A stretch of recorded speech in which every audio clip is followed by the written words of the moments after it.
Olá, minhas queridas amigas. Bom dia, boa tarde, boa noite. Vamos ler aqui um trecho do livro Espírita, a Gênese, do capítulo 5, titulado Antigos e Modernos. A primeira ideia que os homens formaram da Terra, do movimento dos astros e da constituição do universo há de, a princípio, ter se baseado unicamente no que os sentidos percebiam, ignorando as mais elementares leis da física e as forças da natureza, não dispondo senão da vista como um meio de observação apenas pelas aparências, podiam eles julgar. Então, pequena pausa aqui para um pequeno comentário.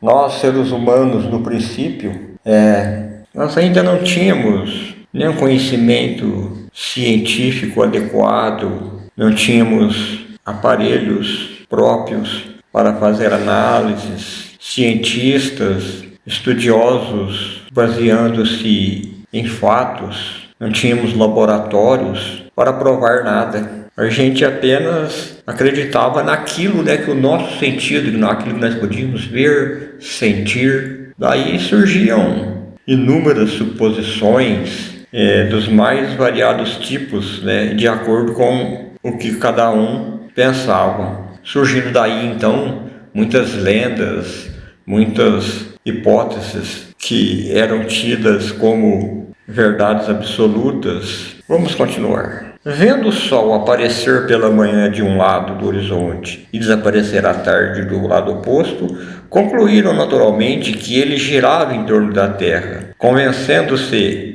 esta imóvel. Se eles dissessem então que o contrário é o que se dá, responderiam não ser possível tal coisa, objetando: vemos que o sol muda de lugar e não sentimos que a Terra se mexe. Então, é o que a gente percebia, mas não tinha uma visão, não tínhamos uma mente para supor hipóteses e meios técnicos o bastante para tentar provar uma hipótese diferente, que a Terra girava em torno do Sol e que o Sol estava fixo, parado em um lugar. A pequena extensão das viagens, que naquela época raramente iam além dos limites da tribo ou do vale, não permitia se comprovasse a esfericidade da Terra, como os demais haviam de supor que a Terra fosse uma bola. Como isso poderia acontecer, Os seres, em tal caso, somente no ponto mais elevado,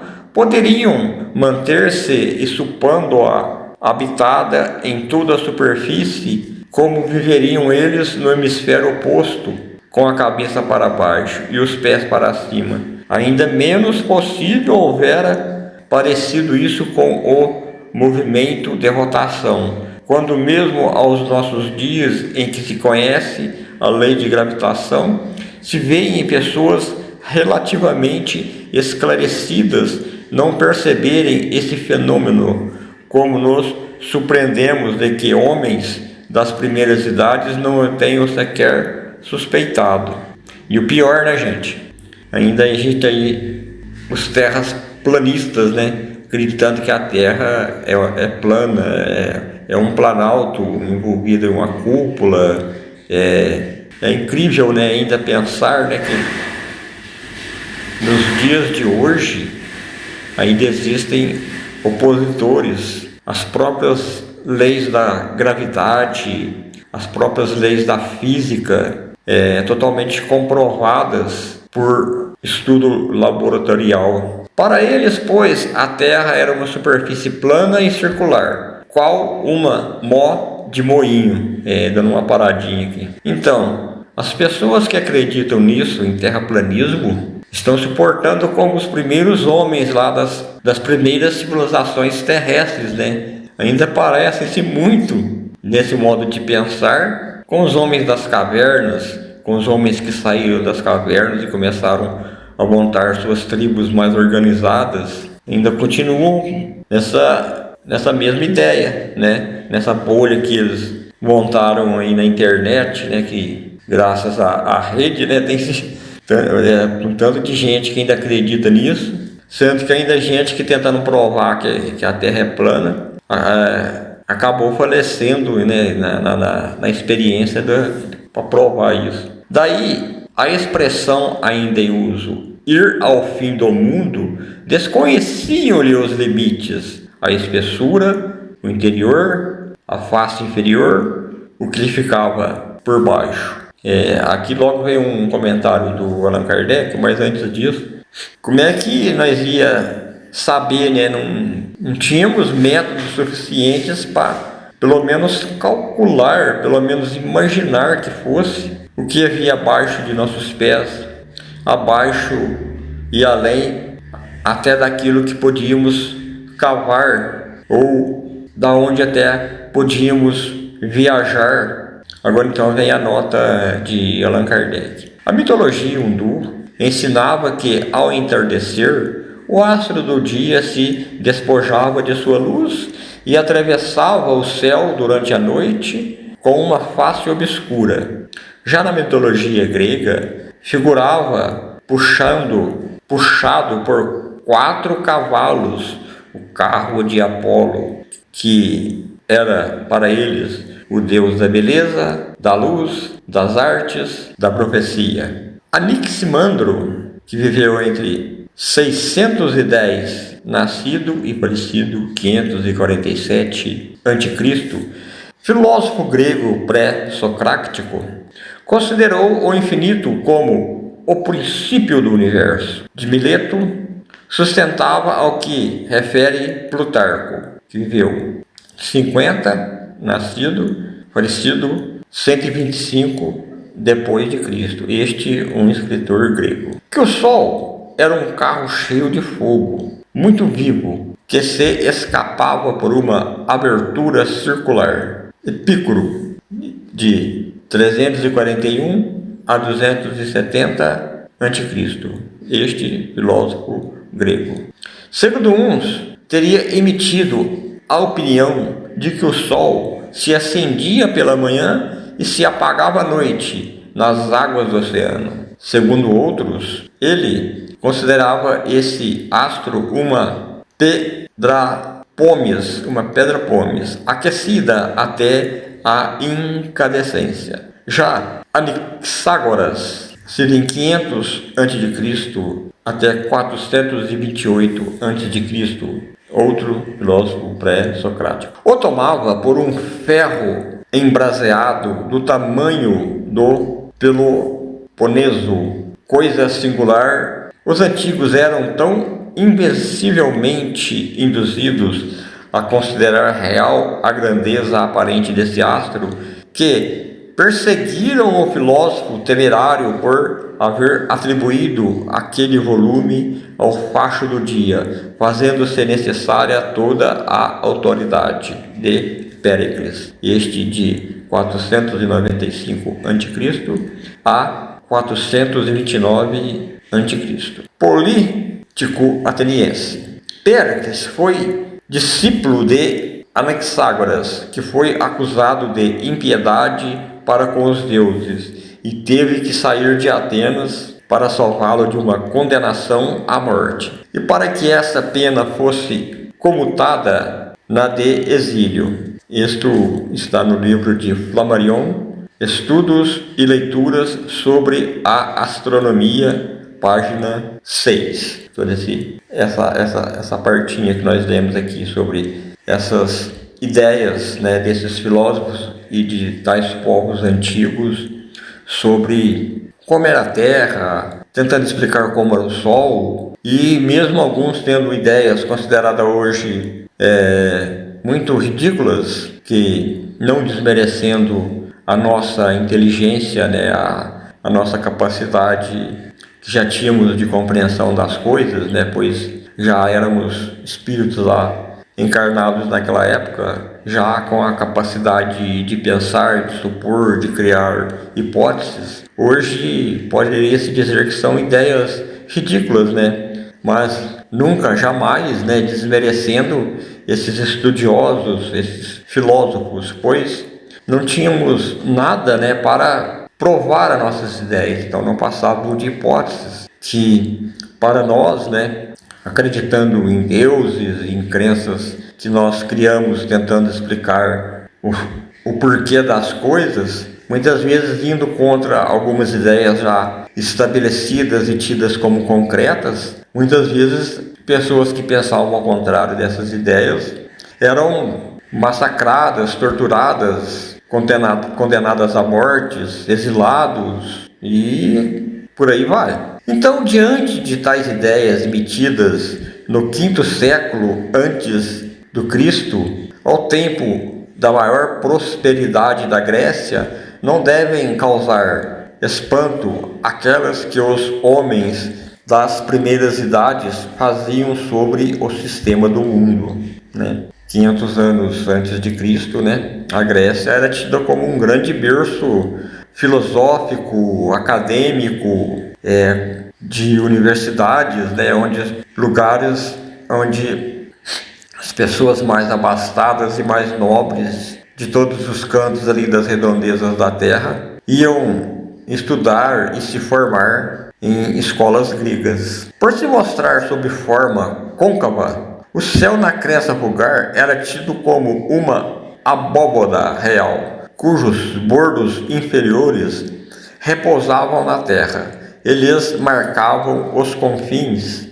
Era uma vasta cúpula cuja capacidade o ar enchia completamente, sem nenhuma noção do espaço infinito, incapazes mesmo de o conceberem. Imaginavam os homens que essa abóboda era constituída de matéria sólida, desde a denominação firmamento que lhe foi dada e que sobreviveu à crença, significando firme, resistente, do latim firmamentum, derivado de firmus e do grego hermanatus, firme, sustentáculo, suporte, ponto de apoio. Era coincidência ou vocês estão percebendo aqui a ideia dos terraplanistas nessa ideia de cúpula de abóbada celeste? Continuemos. As estrelas, de cuja natureza não podiam suspeitar, eram simplesmente pontos luminosos, maiores ou menores, engastados na abóbadas, como lâmpadas suspensas dispostas sobre uma única superfície, e por conseguinte, todas as mesmas distâncias da Terra, tal como que se veem no interior de certas cúpulas pintadas de céu azul, figuradas a do céu. É um abajur. Se bem hoje sejam outras as ideias, o uso das expressões antigas se conservou. Ainda se diz, por comparação, a abóboda estrelada sob a cúpula do céu. Vamos aqui dizer, fazer um pequeno comentário aqui. É hoje usado muito, poeticamente e figurativamente, Igualmente desconhecida era então a formação das nuvens pela evaporação das águas da terra. A ninguém podia acudir a ideia de que a chuva que cai do céu tivesse origem na terra, de onde ninguém via subir. Daí a crença na existência de águas superiores e de águas inferiores, de fontes celestes e de fontes terrestres, de reservatórios colocados nas altas regiões, suposição que concordava perfeitamente com a ideia de uma abóbada sólida capaz de sustentar as águas superiores, escapando-se pelas frestas das abóbadas, caíam em forma de chuva, e conforme fossem mais ou menos largas as frestas,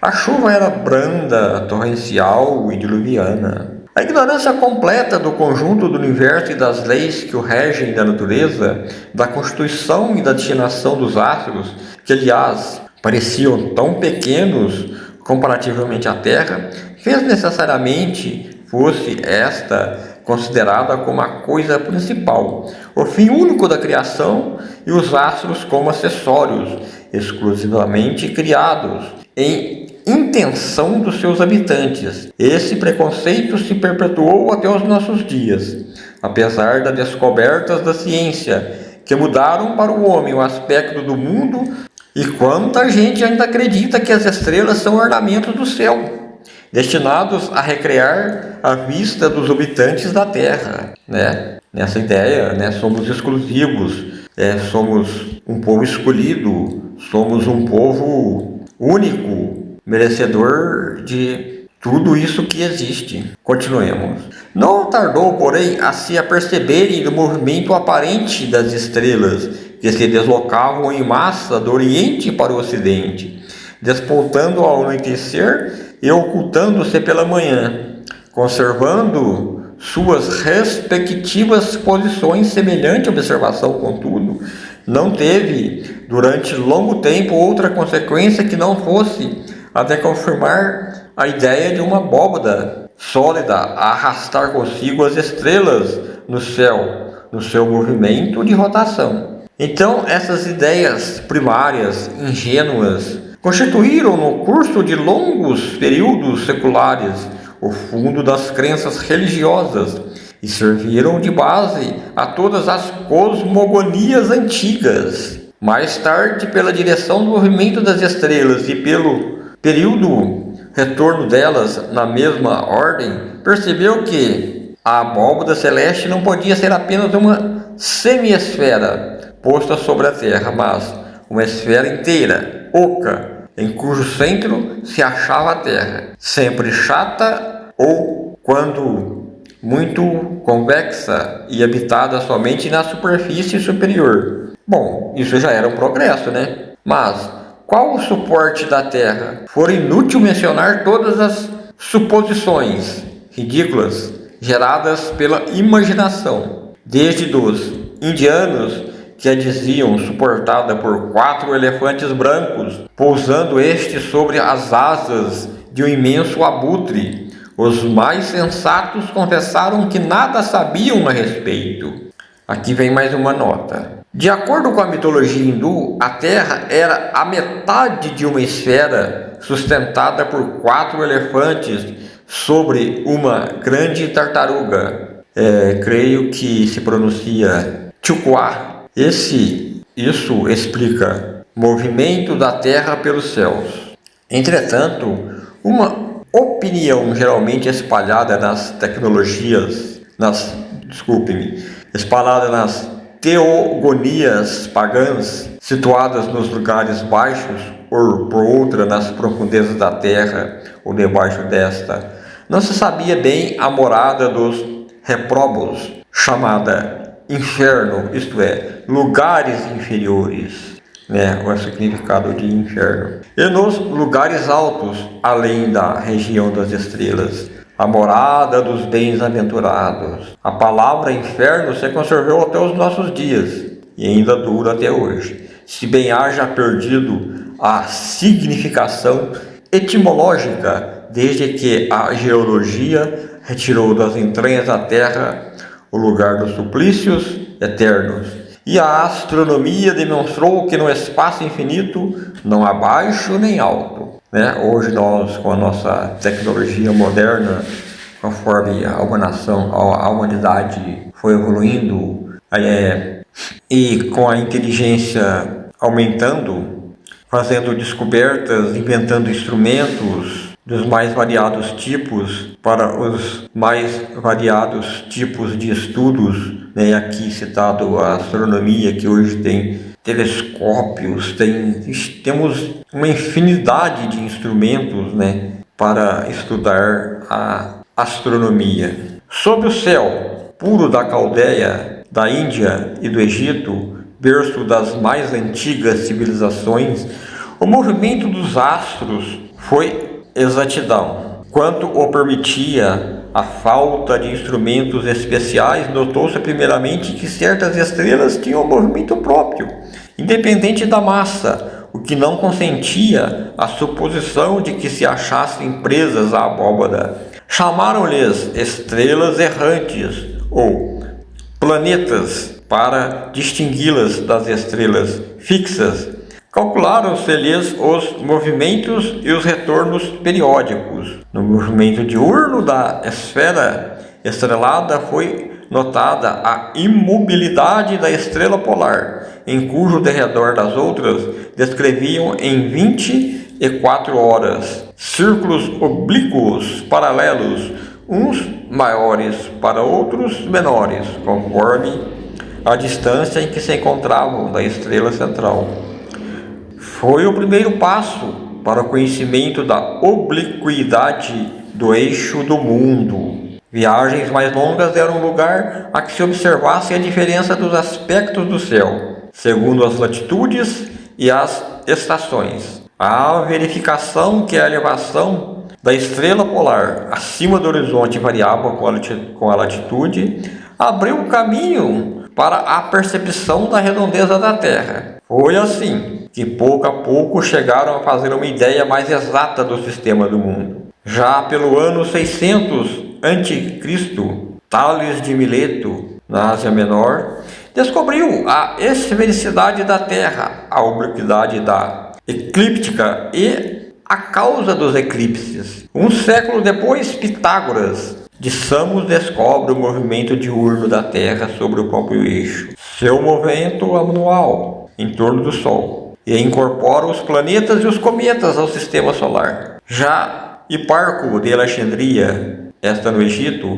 em 160 a.C., inventa o astrolábio, calcula e prediz os eclipses, observa as manchas do Sol, determina o ano trópico, a duração das revoluções da Lua. Vemos aqui já, né, gente, um grande avanço na astronomia, já isso 600 anos antes do nascimento de Cristo. Embora preciosíssimas para o progresso da ciência, essas descobertas levaram perto de 2000 anos a se popularizarem, não dispondo senão de raros manuscritos para se propagarem as ideias novas, permaneciam como patrimônio de alguns filósofos que as ensinavam a discípulos privilegiados, as massas que nem cuidavam de esclarecer. Nenhum proveito tiraram das ideias novas e continuavam a nutrir-se das velhas crenças. Dando mais uma paradinha aqui para um comentário, né? Muitas descobertas que fazíamos naquela época se perdiam com o tempo, eram destruídas, apagadas. Muitos livros, manuscritos, né, no estilo da época, papiros e escrito em couro, papéis especializados feitos de acordo com as descobertas da época. Muitos se perdiam, muitos se deterioravam, outros eram ignorados, eram destruídos, né, como crença absurda e sobre todo esse tipo de perseguição. E muitas grandes descobertas, né, como disse o texto aqui, raramente permaneciam, voltando quase que a estaca zero, né? E uma coisa que eu acabei de me lembrar agora, né, com o incêndio, né, com a destruição da Biblioteca de Alexandria, onde ali estava contido praticamente todo o conhecimento adquirido no mundo da época, quando colocaram fogo destruindo a biblioteca, os sábios de hoje, né, os grandes estudiosos de hoje, lamentam muito pensando quanto conhecimento ali foi perdido, destruído por culpa de guerras políticas e religiosas e invasões e todo tipo de obscuridade da alma humana. Cerca do ano 140 da era cristã, Ptolomeu, um dos homens mais ilustres da escola de Alexandria, combinando suas próprias ideias com as crenças vulgares e com algumas das mais recentes descobertas astronômicas, compôs um sistema que se pode qualificar de misto, que traz o seu nome, e que por perto de 15 séculos foi o único que o mundo civilizado adotou. Segundo o sistema de Ptolomeu, a Terra é uma esfera posta no centro do universo, composta de 4 elementos: terra, água, ar e fogo. Os 4 elementos, né, gente, hoje conhecido por nós e até, né, faz parte da cultura popular em histórias de super-heróis, em filmes, em contos, em poesias e tudo mais. E costumo eu dizer, né, fora desses elementos, né, o quinto elemento principal de todos os elementos, o amor. Bom, continuemos com o texto. Essa, a primeira região dita elementar, a segunda região dita etérea, compreendida 11 céus ou esferas concêntricas a girar em torno da Terra, a saber, o céu da Lua, os de Mercúrio, de Vênus, do Sol, de Marte, de Júpiter, de Saturno, das estrelas fixas, do primeiro cristalino, esfera sólida transparente, do segundo cristalino e finalmente do primeiro móvel que dava movimento a todos os céus inferiores e os obrigava a fazer uma revolução em 24 horas. Para além dos 11 céus estava o Empírio, habitação dos bem-aventurados, né, dos deuses e esse tipo de coisa. Denominação tirada do grego pur ou pur, não sei se é assim que se pronuncia, que significa fogo, porque se acreditava que essa região resplandecia de luz como fogo, né? Hoje, com tantas palavras hoje originadas a partir dessa palavra, né, que designava o nome de fogo, né? Pirotécnico, pirogenia, piro. Longo tempo prevaleceu a crença em muitos céus superpostos. O número deles, entretanto, variava. O sétimo era geralmente tido como o mais elevado, donde a expressão ser arrebatado ao sétimo céu.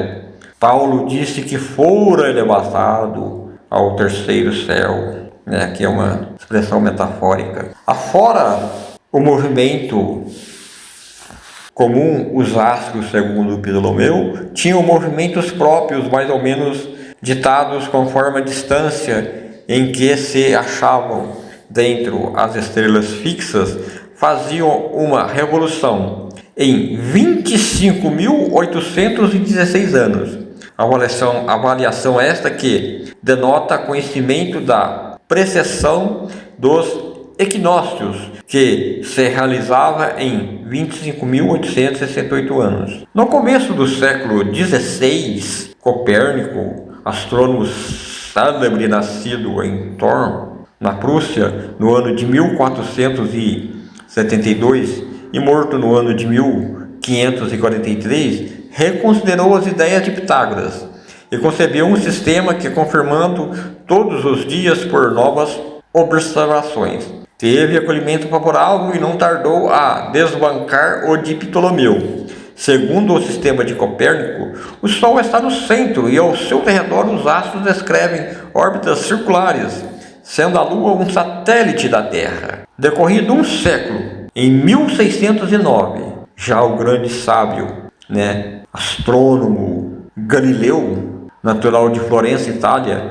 inventa o telescópio, que foi um dos grandes e maiores, passos da astronomia, capaz de observar tudo bem mais de perto. E hoje temos essas maravilhas, tanto na Terra como lançados no espaço, a observar coisas a bilhões e milhões e incontáveis quilômetros de distância, inclusive ver como era o passado do nosso próprio universo. Descobre os 28 satélites de Júpiter. Ele calcula os 4 dos 28 satélites de Júpiter. E lhes calcula as revoluções. Reconhece que os planetas não têm luz própria como as estrelas, mas que são iluminadas pelo Sol, que são esferas semelhantes à Terra. Galileu observa-lhes as fases e determina o tempo que duram as rotações deles em torno de seus eixos,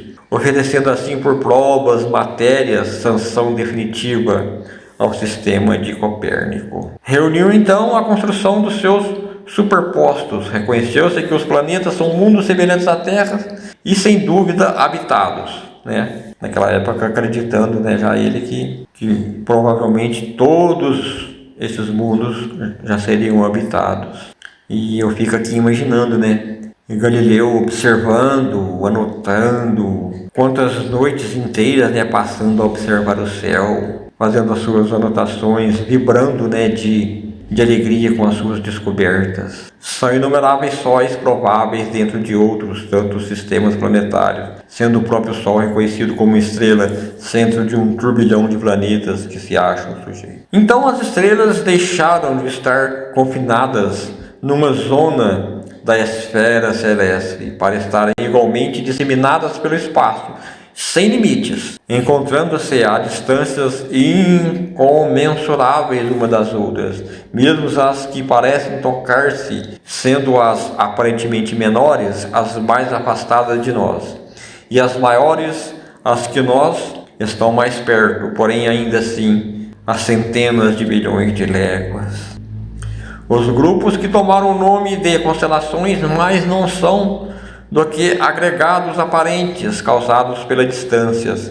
Suas figuras não passavam de perspectivas, como as que as luzes espalhadas por uma vasta planície ou as árvores de uma floresta formam os olhos de quem as observa, colocando num ponto físico na realidade. Porém, tais agrupamentos de estrelas não existem. Se nós pudéssemos transportar para a reunião de uma dessas constelações, à medida que nos aproximássemos dela, a sua forma se desmancharia e novos grupos se nos desenhariam à vista. Ora, não existindo estes agrupamentos, senão na aparência ilusória, a significação de que uma supersticiosa crença vulgar lhes atribui e somente na imaginação pode existir. Para se distinguirem as constelações, deram-se-lhe nomes como estes: Leão, Touro, Gêmeos, Virgem, Balança, Libra, Capricórnio, Câncer, o Caranguejo, Órion, Hércules, Grande Urso, Urso Maior, o Carro de Davi, Pequena Ursa, Ursa Menor, Lira e etc. Né? Aqui, de acordo, né, com a aparência, né, de coisas que se acreditavam antigamente, os desenhos que essas constelações formaram foi a qual se foi dado o nome, né, permanecendo muito, né, quase tudo ainda até hoje com os mesmos nomes aparentes. As formas aparentes que esses nomes lembram, fantasiosas em sua maioria, em nenhum caso guardando qualquer relação com os grupos de estrelas assim chamados fora, pois inútil procurar no céu tais formas. A crença na influência das constelações, sobretudo das que constituem os 12 signos do zodíaco, proveio da ideia ligada aos nomes que elas trazem. Se a que se chama leão fosse dado o nome de asno ou de ovelha, certamente eles teriam atribuído outra influência. Aqui já está falando aqui, né, da crença do horóscopo, né? E ao meu ver aqui bem explicado aqui, né, que se tivesse dado tipo outro nome, galinha, pato, a influência seria totalmente diferente, né? A atribuição que se daria na crença do horóscopo. A partir de Copérnico e Galileu, as velhas cosmogonias jamais foram destruídas. A astronomia só podia avançar, não recuar. A história diz das lutas que esses homens de gênio tiveram que sustentar contra os preconceitos e, sobretudo, contra o espírito de seita, né? Aqui de, como se diz assim, seita, ceticismo, né, diante da ciência, né, ideias anticientíficas estabelecidas por uma fé incomprovada, né, fé cega, né, vamos dizer que fé cega. Erros sobre os quais se haviam fundado crenças supostamente firmadas em bases inabaláveis. Bastou a invenção de um instrumento de óptica para derrocar uma construção de muitos milhares de anos. Nada, é claro, poderia prevalecer contra uma verdade reconhecida como tal, graças à tipografia, né? Quando inventaram o tipógrafo e começou a se imprimir livros, né? O público iniciado nas novas ideias entrou a não se deixar embalar com ilusões e tomou parte na luta. Já não era contra indivíduos que os sustentadores das velhas ideias tinham de combater, mas contra a opinião geral que esposava a causa da verdade. Quão grande é o universo em face das mesquinhas proporções que nossos pais lhe assinavam, quanto é sublime a obra de Deus e de que havemos realizar-se conformemente às eternas leis da natureza, mas também quanto tempo de esforços do gênio, que devotamentos fizeram necessários para descerrar os olhos das criaturas e arrancar-lhes afinal a venda da ignorância. Estava desde então aberto o caminho em que ilustres e numerosos sábios iam entrar, a fim de completarem a obra encentada na Alemanha. Kepler descobre as célebres leis que lhes conservam o nome e por meio das quais reconhece que as órbitas que os planetas descrevem não são circulares, mas eclipses, das quais o Sol ocupa um dos focos.